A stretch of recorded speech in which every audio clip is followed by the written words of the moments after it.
بسم الله الرحمن الرحيم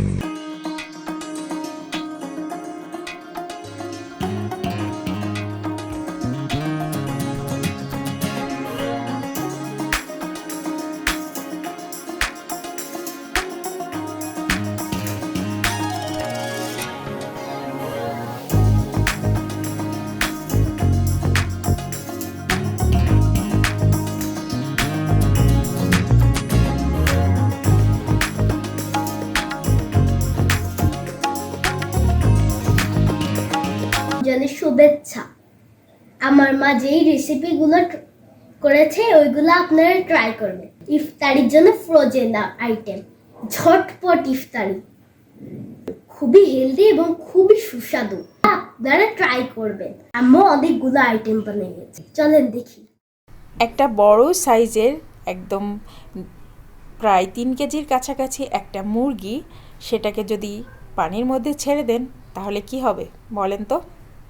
দিয়ে দিলাম আস্ত আস্ত কিছু টমেটো, 4টা টমেটো, আর গোটা রসুন, এখানে 2টা গোটা রসুন দিয়ে দিলাম, আদার ফালি দিয়ে দিলাম,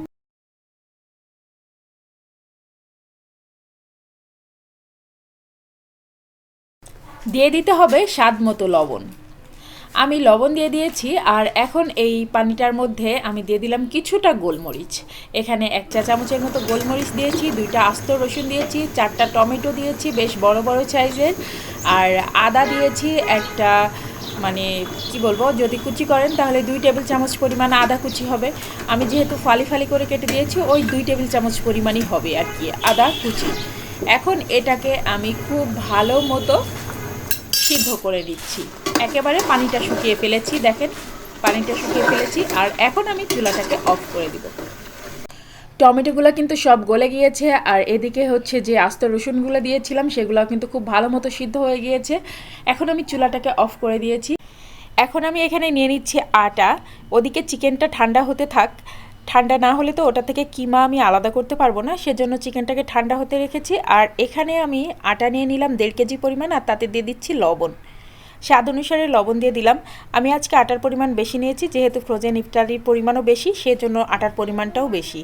আমি এখানে 2 টেবিল চামচ পরিমাণ তেল দিয়ে দিলাম। আপনারা 2 টেবিল চামচ পরিমাণ তেল দিয়ে দিবেন। এরকম যদি এই পরিমাণ আটা নেন তাহলে এরকমই তেল দিবেন, এর থেকে বেশি দেওয়ার দরকার নেই। এমনিতেই এটা খুবই ক্রিস্পি হয়, তাই এর থেকে বেশি তেল দেওয়ার দরকার নেই। আর এটা হচ্ছে রুটি ডোয়ের মতো অতটা সফট ডো হবে না, এটা হচ্ছে একটু শক্ত শক্ত টাইপের ডো হবে। আর দেখেন আমি কিন্তু খুব ভালো মতো হাত দিয়ে ডলে ডলে নিচ্ছি যেন তেলটা আটার সাথে খুব ভালো মতো মিশে যায়। আর তেলটা একটু দেওয়ার কারণে এটা খুবই খাস্তা হয়, এবং দেখেন আটাটা কিন্তু এই যে দলা পেকে যাচ্ছে, এর কারণে খুব সুন্দর ক্রিস্পি হবে ইফতারিগুলো। এখন আমি নর্মাল তাপমাত্রার পানি দিয়েই ডোটা বানিয়ে নিচ্ছি। অল্প অল্প করে পানি দিবেন, একবারে পানি দিতে যাবেন না। একবারে পানি দিলে যেটা হবে যে ডোটা নরম হয়ে যেতে পারে। আর আমি যেহেতু আজকে অনেক পরিমাণ আটা নিয়েছি তাই আমার এই ডোটা বানাতে বেশ পরিশ্রম হচ্ছে, কারণ একদিনে এতগুলা ইফতারি তৈরি করে রাখবো, একটু খাটনি তো আমাকে করতে হবে। আমার ডো বানানো কমপ্লিট, আমি ডোটাকে ঢেকে রাখলাম। ডোটা বেশ শক্ত করেই বানিয়েছি। আর এখন এই যে এই চিকেনটা কিন্তু ঠান্ডা হয়ে গিয়েছে, আর এটার থেকে আমি মাংসগুলা আলাদা করে নিচ্ছি। যেহেতু আমি মুরগিটাকে খুব ভালো মতো সিদ্ধ করে নিয়েছি তাই এটাকে হাড়ের থেকে আলাদা করতে আমার সমস্যা হচ্ছে না। কিমাগুলো আমি আলাদা করে নিয়েছি, আর রসুনগুলা নিয়ে নিলাম, আর রসুনের চুচাগুলা আমি ফেলে দিলাম। আর যে মশলাগুলো গোটা গোটা আছে যেমন আদা আর গোলমরিচ সেগুলোকেও আমি এখন থেতো করে নিব। তো এই যে পাটার সাথে যে পুতা থাকে সেই পুতা দিয়েই আমি একটু করে থেতো করে নিলাম। আর এখন দেখেন আমার সব কিছু রেডি কিমা তৈরি করার জন্য। এখানে আমি ধনিপাতা নিয়েছি প্রচুর পরিমাণ, এখানে ধনিপাতা নিয়েছি প্রায় মেজারমেন্ট কাপের 4 কাপের মতো। আর এখানে পেঁয়াজ রসুন সব কিছু নিয়ে নিয়েছি। আর তাছাড়া চিকেনটা সিদ্ধ করার সময় কিন্তু আমি যথেষ্ট পরিমাণ মশলা দিয়েছি। এখন দিয়ে দিলাম কিছুটা সরিষার তেল, এখানে দিয়েছি 1.5 টেবিল চামচের মতো সরিষার তেল, এর থেকে বেশি তেল দেওয়ার কোনো দরকার নেই। আর দিয়ে দিচ্ছি পেঁয়াজ কুচি, এখানে আমি দেশি পেঁয়াজটা ইউজ করেছি, আপনারা যে কোনো ধরনের পেঁয়াজই ইউজ করতে পারেন। আমি এখানে 1.5 কাপ মেজারমেন্ট কাপের 1.5 কাপ পরিমাণ পেঁয়াজ কুচি দিয়ে দিলাম। আর এখন এই পেঁয়াজটাকে একটু হালকা টেলে নিচ্ছি। একটু সামান্য লবণ দিয়ে দিলাম। আর যেহেতু চিকেন সিদ্ধ করার সময় আমি লবণ দিয়েছি তাই লবণটা একটু ভেবে চিন্তে দিতে হবে, যতটুকু লাগবে ততটুকুই দিতে হবে। এখন আমি এর মধ্যে কাঁচামরিচের ফালি দিলাম। কাঁচামরিচের ফালি দিলাম প্রায় 10টা মতো কাঁচামরিচ আমি ফালি করে দিয়ে দিয়েছি। এখন দিয়ে দিলাম জিরা আর গোলমরিচের পেস্ট। জিরার পেস্ট দিয়েছি 1.5 চা চামচ, গোলমরিচের পেস্ট দিয়েছি 1.5 চা চামচ। এখন দিয়ে দিব আদা রসুনের পেস্ট। এখানে আমি রসুনের পেস্ট দিয়েছি 2 টেবিল চামচ আর আদার পেস্ট দিয়েছি 1/2 চা চামচ। তো আদা রসুন একসাথে আমি পেস্ট করে দিয়ে দিয়েছি। যেহেতু আদা আমি আগেও দিয়েছি তাই এখন আদার পরিমাণ খুবই কম। দিয়ে দিলাম হলুদটা আপনাদের ইচ্ছা মতো দিয়ে দিবেন। আর 2টা বড় বড় সাইজের টমেটো আমি কুচি করে দিয়েছি। হলুদটা আসলে যে যতটুকু খেতে পছন্দ করেন সে ততটুকুই দিবেন। আমি এখানে 1 চা চামচের মতো দিয়েছি। আর দিয়ে দিলাম গরম মশলা। এটা হচ্ছে আমার নিজে হাতে তৈরি করা গরম মশলা। আর এই গরম মশলার রেসিপি কিন্তু আমার এই চ্যানেলে দেওয়া আছে, আপনারা চাইলেই গরম মশলার রেসিপিটা দেখে নিতে পারেন। এখন হচ্ছে ভালো করে মশলাগুলোকে আমি একটু কষিয়ে নিচ্ছি। আর টমেটো দেওয়ার কারণে মশলাটা খুব সুন্দর মতো কষানো হয়ে যাবে। আর টমেটো কিন্তু স্কিপ করা যাবে না। আর এখন যেহেতু চারপাশে প্রচুর টমেটো পাওয়া যাচ্ছে তাই টমেটোটা দিতেই হবে। আর এখন দিয়ে দিলাম হচ্ছে সেই মাংসের কিমাটা। এখন এটাকে খুব ভালো মতো নেড়ে চেড়ে আমি একদম ভাজা ভাজা করে নিব। চুলার তাপমাত্রা অবশ্যই মিডিয়াম টু লোয়ের মধ্যে রাখবেন, না হলে এটা হচ্ছে কড়াইয়ের নিচ থেকে ধরে যাওয়ার সম্ভাবনা আছে। আমি মিডিয়াম টু লোতে রেখেছি এবং অনবরত নেড়ে চেড়ে কিমাটা রেডি করে নিলাম। আর একেবারে শেষের দিকে যখন দেখলাম কিমাটা হয়ে এসেছে তখন আমি এর মধ্যে দিয়ে দিলাম ধনিয়া পাতা। এখানে আমি মেজারমেন্ট কাপে 4 কাপ পরিমাণ ধনিয়া পাতা কুচি দিয়ে দিয়েছি। এখানে আমি প্রচুর ধনিয়া পাতা দিয়েছি। আর ধনিয়া পাতাগুলো একটু পরেই দেখবেন যে কমে গিয়েছে। কিমাটাকে আরও একটু বেশি হেলদি করার জন্যই ধনে পাতার পরিমাণটা আমি বেশি দিয়েছি। আর এখন প্রচুর ধনে পাতা পাওয়া যাচ্ছে এবং খুবই কম দামে পাওয়া যাচ্ছে। আর সেজন্যই ধনে পাতা খাওয়াটাও স্বাস্থ্যের জন্য ভালো, তাই কিমার মধ্যে আমি অনেক পরিমাণ ধনে পাতা দিয়ে দিলাম। আর এটা যে শুধু আমরা খাবো তা তো না, বাচ্চারাও খাবে। আর আপনারা নিশ্চয়ই খেয়াল করেছেন আমি এখানে কোনো ধরনের শুকনো মরিচের গুঁড়া ইউজ করিনি। এটার কারণ হচ্ছে রোজা থেকে ভাজা পোড়া খেলে এমনিতেই গ্যাস্ট্রিকের একটা ভাব হয়। তো তারপরেও যদি আবার শুকনা মরিচ দিই তাহলে তো আরও বেশি সমস্যা হবে। সেজন্য আমি এখানে কোনো শুকনা মরিচ অ্যাড করিনি। এখানে আমি কাঁচা মরিচ আর গোলমরিচ অ্যাড করেছি। আর ভীষণ টেস্টি হয়েছে কিমাটা। আর এখন হচ্ছে রুটি বেলে নিব। আর এই যে এই সাজগুলা দিয়ে আমি বিভিন্ন সাইজের মাংস পিঠা বানিয়ে নিব। আপনারা চাইলে এই কিমাটা দিয়ে সমুচাও বানাতে পারেন। আমি আজকে মাংস পিঠাই বানাচ্ছি। প্রায় 1 ঘন্টার মতো আমি ডোটাকে হচ্ছে ঢাকনা দিয়ে ঢেকে রেখে দেওয়ার কারণে ডোটা অনেক সফট হয়েছে। আর দেখতে পাচ্ছেন আমি খুব সহজে রুটিগুলো বেলে নিতে পারছি। আর রুটিগুলো কিন্তু খুব বেশি মোটা করা যাবে না, একেবারে রুটি যেরকম বেলি আমরা পাতলা পাতলা ঠিক ওভাবেই বেলতে হবে। পারলে আর ওর থেকেও একটু পাতলা করে বেললে বেশি ভালো হয়। তো পাতলা পাতলা করে রুটি সাইজ করে বেলে নিয়ে এভাবে হচ্ছে রুটিটা ছাঁচের উপরে রেখে তার মাঝখানে কিমা দিয়ে আমি হচ্ছে মুখটা এঁটে দিচ্ছি। ব্যাস এভাবেই প্রত্যেকটা পিঠা আমি তৈরি করে নিচ্ছি। আমি কিছু অন্থন বানিয়েছি, কিছু গোল শেপের মাংস পিঠা বানিয়েছি, কিছু এই যে কুলি পিঠা টাইপের এরকম মাংস পিঠা বানিয়েছি, বিভিন্ন রকম শেপ দিয়ে বানিয়েছি। তারপরে হচ্ছে আমি এরপরে আপনাদের সাথে আরও একটা রেসিপি শেয়ার করব, সেটা হচ্ছে শমি কাবাবের রেসিপি। তো বিফ শমি কাবাব যেটা, সেটাও আপনাদের দেখাবো কিভাবে মানে ফ্রোজেন করে রাখতে হয়। এই ভিডিওটাই দেখতে পারবেন।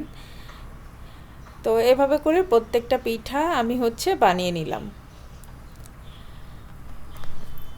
রোজা আসার আগ দিয়েই যদি কিছু কাজ গুছিয়ে রাখা যায় তাহলে কিন্তু রোজার মধ্যে খুব রিল্যাক্সে ইবাদত বন্দিগি করা যায়। রোজার মধ্যে আমাদের কাজের চাপ খুব বেশি থাকে, যার কারণে একটু যদি আগে থেকে গুছিয়ে রাখা যায় তাহলে কিন্তু কাজের চাপটা অনেকটাই কমে যায়।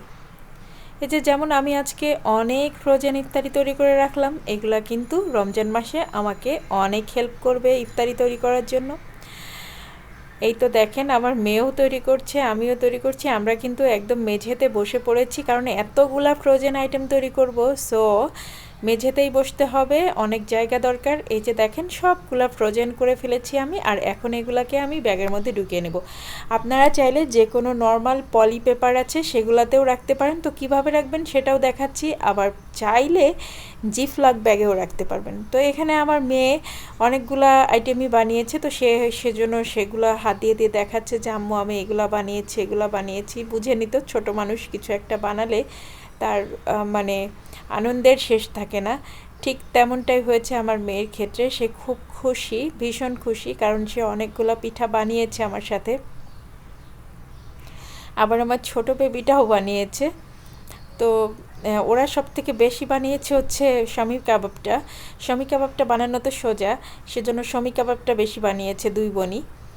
তো এই যে দেখেন, এই ধরনের পলিপেপার কিন্তু আপনাদের সবার ঘরেই থাকে। এই পলিপেপারগুলোতে এভাবে করে এই যে ফ্রোজেন আইটেমগুলো, এগুলা কিন্তু আর একটা একটার সাথে লাগবে না, একেবারে ফ্রোজেন হয়ে গিয়েছে, বরফ পুরা। একটা জিনিস খেয়াল করতে হবে, সেটা হচ্ছে এই ফ্রোজেন আইটেমগুলো যে আমি এই ব্যাগের মধ্যে রাখছি, এই ব্যাগের মধ্যে যেন কোনো ধরনের বাতাস না থাকে। বাতাসগুলো খুব সুন্দর করে বের করে দিতে হবে। অ্যান্ড দেন এর মুখটা এভাবে পেঁচিয়ে পেঁচিয়ে এরপরে আপনি একটা স্টাবলার দিয়ে পিন করে দিবেন, তাহলেই হবে। আমি কিন্তু একটার উপরে একটা রেখে দিয়েছি, অনেকগুলো রেখেছি, দেখতে পাচ্ছেন। এরকম না যে একটা একটা করে রেখেছি, তা কিন্তু না, কারণ এগুলো তো আর লাগবে না, এগুলো একেবারে মানে ফ্রোজেন হয়ে গিয়েছে। এখন এই যে এভাবে করে স্টাবলার করে রাখলাম, আর আমি কিন্তু অলরেডি প্যাকেটটা ডিপে ঢুকিয়ে ফেলেছি, আর এগুলা আমি উঠিয়ে নিচ্ছি। তো দেখেন, আমি কিন্তু এখানে অন্থন বানিয়েছি, চিকেন মোমো বানিয়েছি, সাথে করে আমি এখানে মাংস পিঠার আইটেমও বানিয়েছি। আপনারা চাইলে এগুলা ডিপ ফ্রাই করেও খেতে পারবেন, এয়ার ফ্রাই করেও খেতে পারবেন। আবার যদি মনে করেন যে এগুলাকে মোমোর মতো ভাপ দিয়ে বা স্টিম করে খাবেন, সেটাও পারবেন। যাদের মনে হয় যে ভাজা পোড়া খেতে ভালো লাগছে না বা পেটে সহ্য হচ্ছে না, তারা কিন্তু এগুলাকে স্টিম করে খেতে পারেন বা এয়ার ফ্রাই দিয়ে ফ্রাই করেও খেতে পারেন। তো দেখতেই পাচ্ছেন, আমি কিন্তু এই যে নর্মাল যে পলি পেপার, এগুলাতেই কিন্তু কিভাবে রাখতে হবে সেটা কিন্তু আপনাদেরকে দেখিয়ে দিচ্ছি। এভাবে করে ভিতর থেকে বাতাসটা বের করে দিবেন, পলিথিনের ভিতরে যে বাতাসটা আছে হাত দিয়ে চেপে চেপে বের করে দিবেন। তারপরে এই যে এরকম করে মুখটা পেঁচিয়ে পেঁচিয়ে ঘুরিয়ে নেবেন, তারপরে এটাতে স্টাপলার দিয়ে পিন আপ করে দিবেন। ব্যাস, এবারে ডিপে রেখে দিবেন। আমি কিন্তু প্রতিটা প্যাকেট পিন আপ করার পরে সাথে সাথেই ডিপে ঢুকিয়ে দিচ্ছি, কারণ এগুলো যেহেতু ফ্রোজেন আইটেম, বাইরে রাখা যাবে না। যখন ভাজবো তখন এগুলা বের করে নিয়ে ভেজে ফেলবো। অন্থনগুলোও ঢুকিয়ে দিচ্ছি।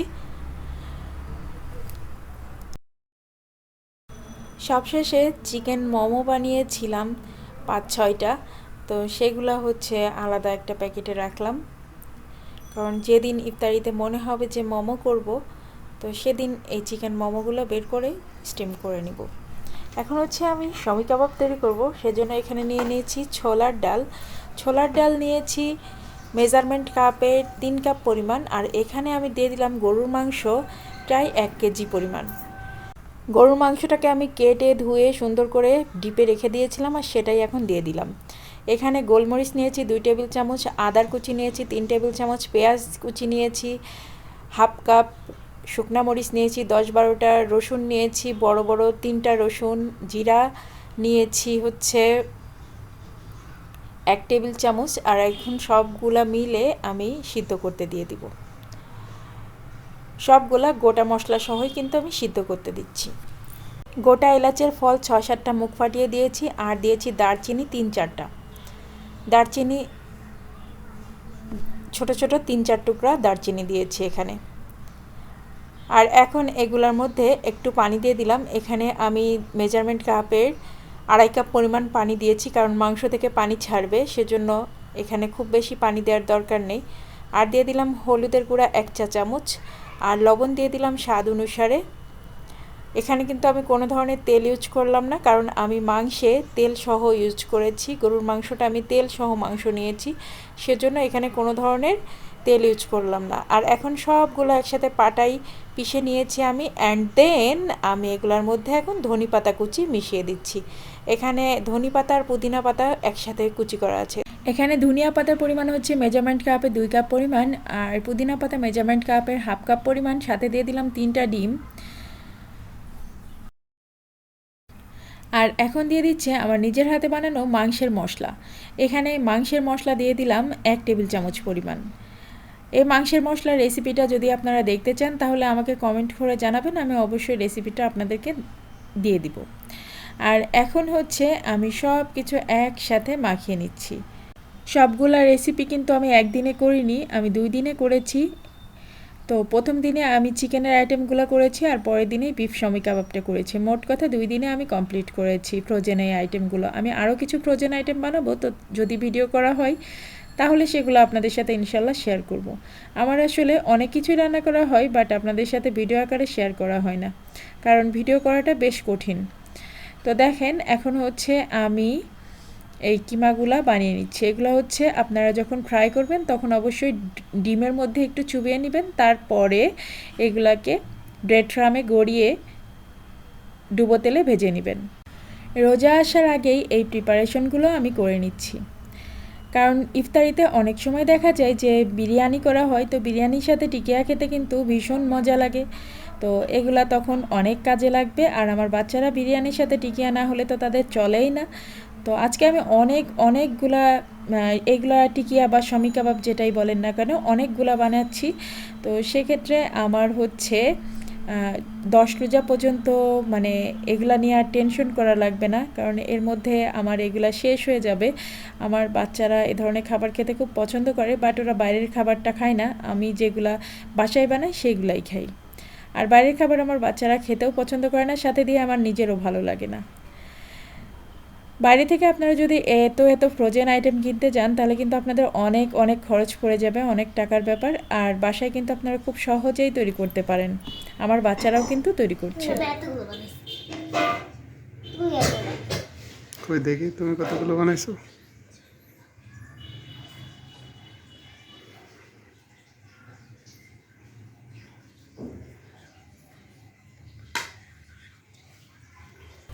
আমি তো তৈরি করেছি, সাথে আমার 2 পণ্ডিতও তৈরি করেছে। তো এখানে হচ্ছে এই প্লেটে যেগুলো দেখছেন সেগুলো হচ্ছে আমার বড় মামনি, আর এই প্লেটে যেগুলো দেখছেন আমার ছোট মামনি বানিয়েছে। আর এখানে সবগুলো আমার বানানো। আমি হচ্ছে র্যাপিং পেপার দিয়ে লেয়ার করে করে রেখেছি, একটা প্লেটে অনেকগুলা করে রেখেছি।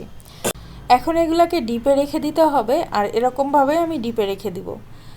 তারপরে এগুলা বরফ হয়ে গেলে আমি বের করে নিয়ে জিপলক ব্যাগে ঢুকিয়ে রাখবো। কই দেখি কি বানাইছো আমিরা? রান্না কোনটা বানাইছো আমিরা? কোনটা? রান্নাটা হাতে নাও। হ্যাঁ, একটু নিচের দিকে নামাও।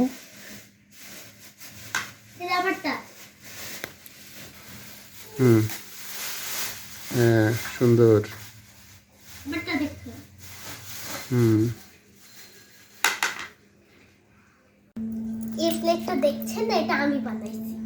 ওটা এটা তুমি আম্মু বানাইছো? বানাইছে, এটা আমি বানাইছি। এখন আমরা কি করব? জিপলক ব্যাগে ভরে রেখে দেবো, তাই না? রমজানের জন্য এটা ফ্রোজেন। ফ্রোজেন আইটেম না, হ্যাঁ ঝটপট ইফতারি না মা? হ্যাঁ, এটা আপনারা ট্রাই করতে পারেন, এটা হচ্ছে সহজ। বিফ শামি কাবাব।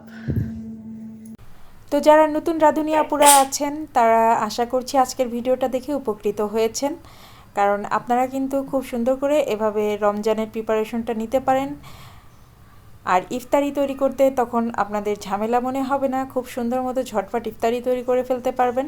আর এখন আমি আর আমার মামনি মিলে ইফতারিগুলা জিপলক ব্যাগে ভরে নিচ্ছি। সে যেগুলা বানিয়েছে, তার বোন যেগুলা বানিয়েছে সে সেগুলাকে হচ্ছে জিপলক ব্যাগে ভরছে, আর আমি নিজে যেগুলা বানিয়েছি সেগুলা অন্য আরেকটা জিপলক ব্যাগে ভরে রাখছি।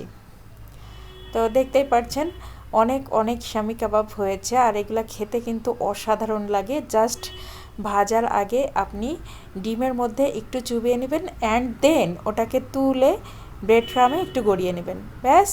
তারপরে ডুবো তেলে একটু ভাজি করে নেবেন। এগুলো আপনারা চাইলে বিরিয়ানির সাথেও খেতে পারেন, আবার চাইলে এমনিতেও খেতে পারেন, পোলাওয়ের সাথেও রাখতে পারেন। যে কোনো কিছুর সাথেই টিকিয়া কিন্তু অনেক ভালো লাগে। আর আমি বেশ বড় বড় সাইজ করে বানিয়েছি। টিকিয়া খেতে আমার বাসায় সবাই খুব পছন্দ করে, তাই এগুলোর সাইজ আমি ছোট করিনি, মোটামুটি ভালোই বড় করেছি। আর আমার বাচ্চারা যেগুলো বানিয়েছে সেগুলো একটু ছোট ছোট হয়েছে। তো সব সাইজই আছে এখানে। তো ব্যাস, এই তো রমজানের আগে আমি কয়েকটা ফ্রোজেন আইটেমের রেসিপি আপনাদের সাথে শেয়ার করলাম। আরও ফ্রোজেন আইটেম আমি করব, তবে সেগুলো আপনাদের সাথে যদি ভিডিও করা হয় তাহলে শেয়ার করা হবে।